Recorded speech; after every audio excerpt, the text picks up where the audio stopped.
एक बार एक राजा शिकार करने के लिए अपने सैनिकों के साथ किसी जंगल से गुजर रहा था। दूर दूर तक शिकार नजर नहीं आ रहा था। वे लोग धीरे धीरे घने जंगल में प्रवेश करते गए।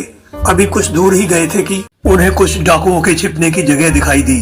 जैसे ही वे उसके पास पहुंचे, पास के पेड़ पर बैठा तोता बोला, पकड़ो पकड़ो, एक राजा आ रहा है। इसके पास बहुत सारा सामान है, लूटो लूटो लूटो, जल्दी आओ जल्दी आओ जल्दी आओ। तोते की आवाज सुनकर सभी डाकू राजा की तरफ दौड़े। डाकुओं को अपनी ओर आते देखकर राजा और उसके सैनिक दौड़कर भाग खड़े हुए, क्योंकि डाकू संख्या में राजा के सैनिकों से काफी ज्यादा थे। वे सभी भागते भागते काफी दूर निकल गए। कुछ आगे चलकर उन्हें सामने एक बड़ा सा पेड़ दिखाई दिया।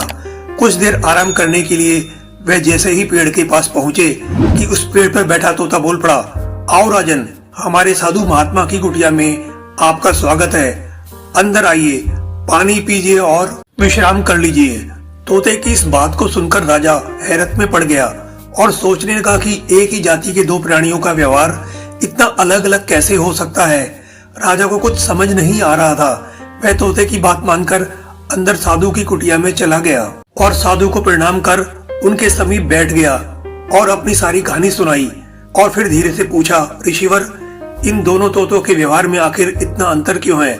साधु महात्मा ने धैर्य से सारी बातें सुनी और बोले, ये और कुछ नहीं राजन, बस संगति का असर है। डाकुओं के साथ रहते रहते वह तोता डाकुओं की तरह ही व्यवहार करने लगा है और उनकी ही भाषा बोलने लगा है। अर्थात जो जिस वातावरण में रहता है वह वैसा ही बन जाता है। कहने का तात्पर्य यह है कि मूर्ख भी विद्वानों के साथ रहकर विद्वान बन जाता है, और अगर विद्वान भी मूर्खों के संगत में रहता है तो उसके अंदर भी मूर्खता आ जाती है। इसलिए हमें संगति सोच समझकर करनी चाहिए।